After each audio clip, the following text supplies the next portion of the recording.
Secondly, why land was taken away. It's the land issue. In Africa, land could never be the subject of private ownership. Umhlaba wakuba umhlaba wenkosi. When we have to ask ourselves a question, are we a social democracy? Are we even a democracy?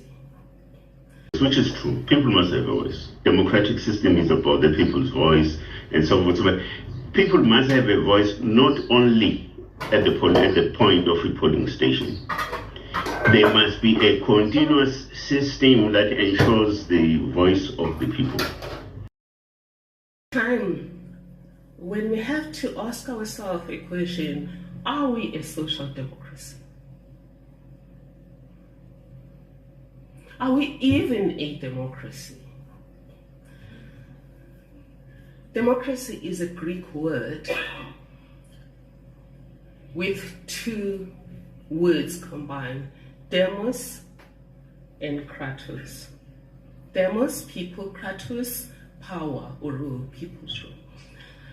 And democracy first comes into Greece around the 4th century BC, when ordinary people like me and you were up in arms saying they didn't like the way they were governed, where there were a lot of burdens for the average person and yet a lot of privileges for the elites. So there was an uneven sharing of burdens and uneven sharing of the fruits of living together.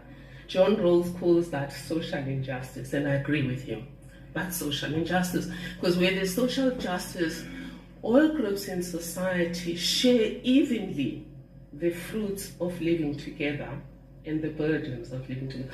It's a different story though. I disagree with John Rawls around what is fair and what is not fair, but I'll talk very briefly about that. So let's go back to democracy. People were disillusioned, and then democracy was brought in, and people say they even studied in Africa. Because the African systems, they might have chiefs at the top who are hereditary. But what you don't realize is the rest of the system is very democratic. No meeting takes place without everyone having been invited. So it's direct democracy. And everyone gets an opportunity to talk. Of course, you will say most societies did not invite women. But that was the same thing in Greece when democracy was invented. Women were not part of the deal. People not owning property were not part of the deal, and slaves were not part of the deal. But still, democracy was about giving people a system where there's nothing about us, without us, and for us all. Now here's the deal. The struggle in South Africa was just about that. Nothing about us, without us, and for us all.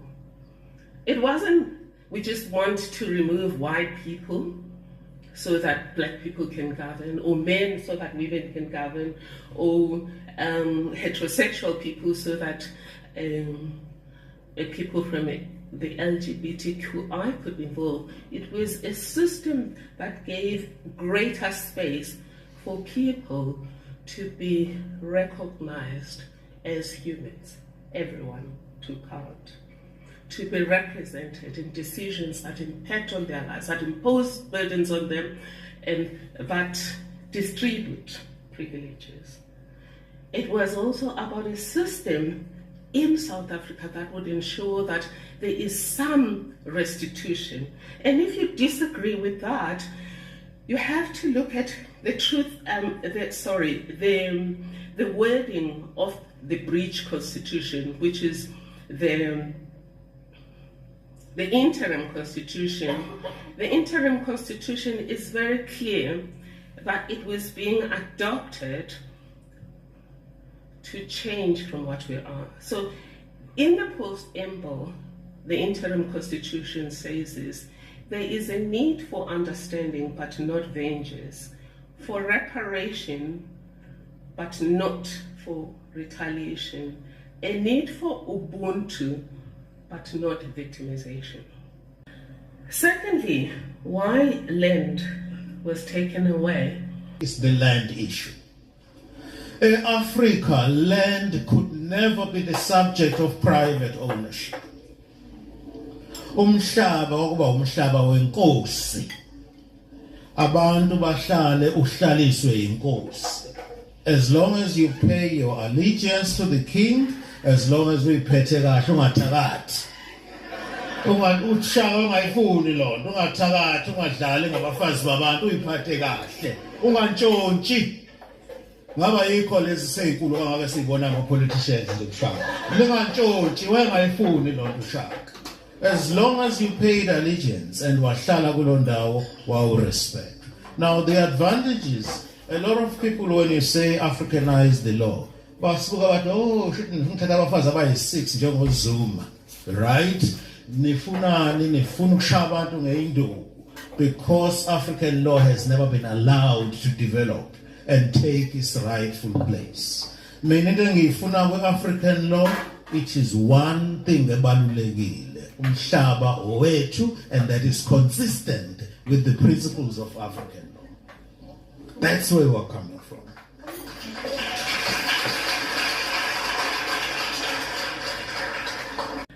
Secondly, why land was taken away. The way England, this is one thing Noizwa must say Parliament one day. In England, the land belongs to the Queen. Yet, must say South Africa. The land in England belongs to the Queen. Everybody else has a 99-year lease.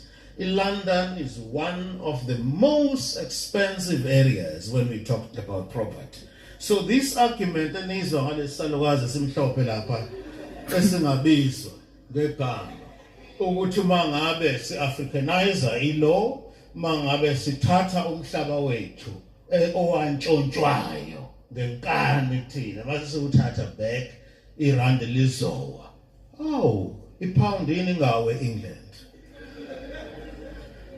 The pound is the strongest currency in the world. It's even stronger than the dollar, and that has been so for many years because we're strong ngemali abayitshontsha lapha in Africa. Igolide nani. They will be very strong. That's why even their royal family is the wealthiest in the world. So these are some of the things of we must open up to the reality, right? Property in England belongs to the Queen. There's nothing wrong with that. But African land, which was taken at gunpoint, will never go back to the rightful owners because the property is going to go down. Go and tell that to the birds, not to go shop. Which is true. People must have a voice. Democratic system is about the people's voice and so forth. But people must have a voice not only at the point of a polling station. There must be a continuous system that ensures the voice of the people. Time when we have to ask ourselves a question, are we a social democracy? Are we even a democracy? Proposed by the outgoing President, Andrés Manuel López Obrador, the reform calls for the election by popular vote of more than 6,500 judges and magistrates and reduces the number of Supreme Court justices from 11 to 9. Siyawugeja umgodi ngoba si-inherita that which necessarily is not wholly designed for us. For an example, I think Umgid from says people must have a voice, which is true. People must have a voice. Democratic system is about the people's voice and so forth. But people must have a voice not only at the point of a polling station. There must be a continuous system that ensures the voice of the people. Now, I once asked you this question. Ngathi sincerely, who can stand here and say people are governing in South Africa? Because that's not true. It's something else that governs South Africa, but not people. People do not have a final say. Ngaze ngeze example ngathi kuwe. Jean-Jacques Rousseau resolved this question a long time ago, more than 3,000 years ago, of the people governing and them having the final say. So the final say in the South African system is in our courts. You have 11 lawyers that decide the fate of the country.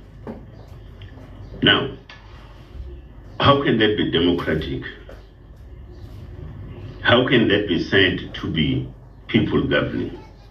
We have laws that have been written by judges in this country, and not by the people, and not by the representatives of people. And yet, whenever we go to elections, no judge, no lawyer gets elected. By the way, judges are merely nothing else except lawyers. So, there's no lawyer that gets elected to represent the people's interests. So how come they are becoming final arbiters? I mean, one day if we were to conduct just some scanning, a survey, topical research, if we want, of all the laws that we have made in this country, you'll find that there are laws or even certain clauses or amendments of our acts that have been written by judges. Then you ask yourself, if people are governing, how come you have such a circumstance?